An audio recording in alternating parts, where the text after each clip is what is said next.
Ice என்னடா ஒன்று வானலை கவுத்துட்டு போகிறான்னு பார்க்குறீங்க. ஒன்றும் இல்லை ஃப்ரெண்ட்ஸ், நம்ம வந்து ஒரு 2 கிலோ கறி இது கோழிக்கறி எடுத்து பசங்களோட சேர்ந்து ஃபுல் என்ஜாய்மெண்ட். அதாவது இன்னைக்கு ஒரு புடின்ற மாதிரி தான் இது வந்து நாங்கள் செஞ்ச அடுப்பு. சும்மா ஒரு வாய்க்கால் அப்படியே தீத்தி அடுப்பு செஞ்சாங்க பார்த்தீங்களா. ஒரு கறியை ஒரு 2 கிலோ கறியை எத்தனை பேர் குச்சாலையும் கரண்டாலையும் போட்டு கிண்டுறானுவான். நான் அப்புறம் அவனை ஏற்றிட்டு வீடியோ எடுக்க போகிறேன், நானே கிண்டுடான்ட்டு அப்புறம் இது பண்ணேன். நீங்களே பாருங்கள் ஃப்ரெண்ட்ஸ், அவன் தான் என்னோட உயிர் நண்பன் மணியரசன். நாங்கள்லாம் சேர்ந்து தான் இந்த இதை பண்ணோம்.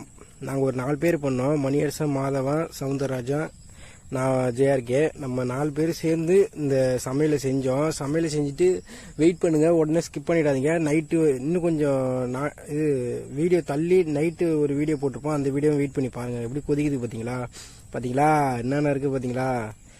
சிக்கனை வச்சு வாழையில் கொட்டி சும்மா ஆளுக்கு ஒரு இதை வச்சு செம்மையாக என்ஜாய் பண்ணோம். பசங்க ஒரு வயசு பசங்க எப்படிலாம் என்ஜாய் பண்ண நினைப்பாங்களோ அதே போல் நாங்களும் என்ஜாய் பண்ணோம். செமையாகவே இருந்தது, நீங்களே பாருங்களேன்.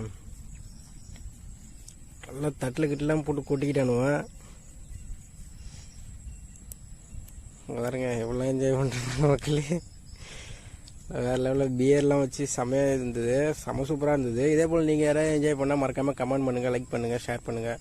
நம்ம வீடியோ சப்ஸ்கிரைப் பண்ணுங்கள் ஃப்ரெண்ட்ஸ். ஓகே ஃப்ரெண்ட்ஸ், வீடியோ முடிச்சிக்கலாம். Okay bye. இங்கே பாருங்கள் காய்ஸ், அன்றைக்கி ஒரு நாள் ஃப்ரெண்டு சொல்லியிருந்தான், மச்சான் இது போல் காட்டுக்குள்ளே வந்து சூரியகாந்தி பூவாக வந்து முளைஞ்சிருக்குடான்னா. நாங்கள் உடனே அந்த இடத்துக்கு போய் பார்க்கும்போது அது வந்து தானாமொழியில் ஃப்ரெண்ட்ஸ். அந்த இடத்துல வந்து 1 ஏக்கர் கிட்ட வெறும் சூரியகாந்தி விதைகளை போட்டு விதைச்சிருக்காங்க. ஆனால் நீங்களே பாருங்கள், இந்த 1 ஏக்கரில் சுத்தமாக முளையவே இல்லையா. இது வந்து சும்மா சாம்பிள் விதைகள் தான் போட்டாங்களாம். அதுலேயே கிட்டத்தட்ட ஒரு 100 கன்று கிட்ட வளர்ந்துருந்தது. நான் போய் பார்க்கும்போது ஒரு 20-25 கன்றில் வந்து பூத்து இருந்தது.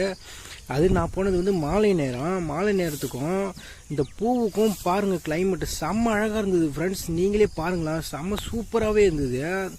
அந்த டைமில் அந்த கிளைமேட் டைமில் பார்க்கும்போது செம்ம சூப்பராகவே இருந்தது இந்த பிளேஸு.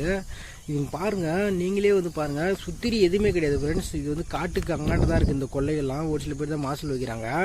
இதுலேருந்து வந்து நம்ம வீட்டுக்கு தேவையான ஒரு 10 பூக்களை வந்து பிரிச்சிருப்போம். ஓகே ஃப்ரெண்ட்ஸ், நம்ம வீடியோ பிடிச்சிருந்தா மறக்காமல் சப்ஸ்கிரைப் பண்ணிங்க. Okay bye.